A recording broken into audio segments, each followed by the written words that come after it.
Hi hello नमस्कार सांग मैंने मु मनीषा आपण को स्वागत करुच्ची सनीषा लाइफस्टाइल को। आसतु आज बनैबा मलाई कॉर्न रेसिपी। यही तरकारी आपण पूजा बार व्रतरे मध्य बनई पारिबे। यही तरकारी आमे बिना पियाज रसुण रे आज बनैबा।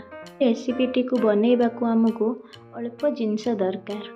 आपणक पाखरे समयर अभाव थिले आपण एई रेसिपीटी को निहाती ट्राई करंतु कहीं ना ये रेसिपीटी बहुत जल्दी बनी जाए थाए। मलाई कॉर्न रेसिपी पाई मु एठी नेछि 2टी मक्का, गोटे शिमला मिर्च, 2टी टमाटो। आसतु आमे एबे यार मसलाटी तैयारी करि नबा। मसलाटी तैयारी करिवा पाई मु 2टी टमाटो नेछि। 2टी टमाटो को बड़ बड़ काटी नेछि।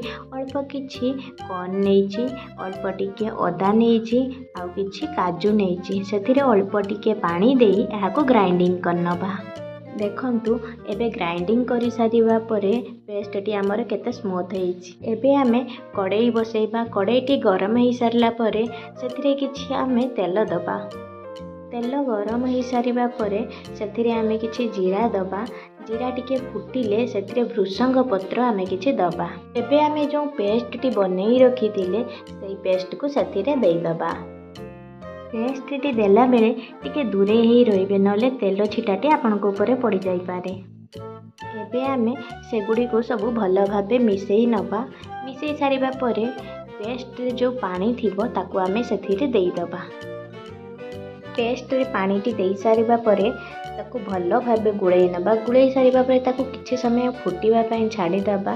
किछि समय फुटी गला परे सेथिरे आमे हळदी गुंड, लंका गुंड, जीरा पाउडर, धनिया पाउडर, किछि गरम मसला गुंड आ किछि अल्प लूण दे दबा। दे देकी ताकू घोड़ाई दबा। सबु बेले मने रखिबे गैस रे आंचटी को लो मीडियम रे ही रखिबा। काहेकि ना आमे जो पेस्ट रे तैयारी करिथिले सेथिरे काजू और कॉर्न देथिले सेथिरे अठाळिया अंश थाए जा द्वारा कि कड़ाई रे लागि जाई थाए। सेथि पई आमे लो मीडियम रे रखिबा और बार बार चेष्टा करिबा डंगेइबा को।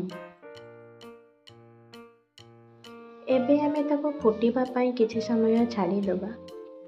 आपण चाहिले स्वीट कॉर्न नहीं पारिबे नहले मार्केट रे मिलुथिबा नॉर्मल कॉर्न मध्य नहीं पारिबे। मु नॉर्मल कॉर्न नेछि। सबुथिरे एई तरकारीटी बहुत सुंदर लागि थाए। एबे हमर मसलाटी हेई गलानी। ऊपर को तेल बाहरी आसिलानी। तो एबे आमे ताको भल भाबे पुणी गोळेई दबा।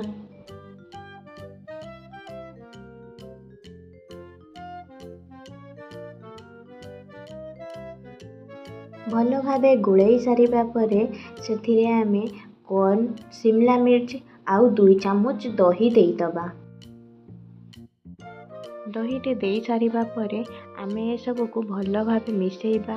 जे पर्यंत तरकारी न फुटीची से पर्यंत मिसेई चलिबा। न मिसेइले जदि आमे टिके मिसेई रखी दबा ताहले दही गुड़ाक छेना भली हो जिवो आउ भल भाबे तरकारीटी देखा जिवो नाही भी भल भाबे लागिवो ही नाही। देखंतु आमर तरकारीटी फुटी आसिलानी। तो आमे भी मिसेइबा बंद करिदबा। किछि समय ताको एमिति फुटिबा को छाड़िबा। फुटी सारला परे तो सी बहलिया हो जिवो। सेही समय रे आमे किछि गरम पानी दबा। ठंडा पानी जमारू देबे नाही। आमे किछि गरम पानी सेथिरे दबा जहा द्वारा कि कॉर्न और शिमला मिर्च गुड़िक सिझी जिवो। पानी दे सारिबा परे ताकू टिके आमे गोळेई देबा। गोळेई सारिबा परे ताकू ढांकी दबा। गैस रो आंच को लो मीडियम रे ही रखिबा जो द्वारा कि कॉर्न और शिमला मिर्च गुड़िक भल भाबे सिझिबो। एही तरकारीटी मते बनैबा को 15 ରୁ 20 मिनिट लागिची। आपण ट्राई करंतु बहुत कम समय रे हेई जिवो। गैस रो आंच को आमे लो रे ही रखिबा आ ताको घोड़ेई दबा। घोड़ेई दबा द्वारा शिमला मिर्च आ कॉर्न टी हमर भल भाबे सिझी जिवो। घरे बना जाइथिबा दही आपण जमारू नेबे नाही। एठी आपण क्रीम दही नेबे। जदि आपण घरे बना जाइथिबा दही नउचंती ताले फ्रेश दही नियंतु। जमारू खट्टा दही नेबे नाही। तरकारीटी आमर हेई आसिलानी। एबे आमे ताको गोटे प्लेट को बाहर करि आनिबा। भिडियोटी शेष पर्यंत देखिथिबारु आपनकु धन्यवाद। जदि आपनकु मोर भिडियोटी भल लागिथिबो ताहेले लाइक, शेयर, कमेंट करंतु। जदि आपण मो चैनल रे नुआ अछंती ताले मोर चैनल टी को सब्सक्राइब करि दियंतु सेतिरे थिबा बेल आइकन को मध्य दबाई दियंतु जहा द्वारा कि मोर नुआ नुआ वीडियो रो नोटिफिकेशन आपणक पाखरे पहुंची जिवो।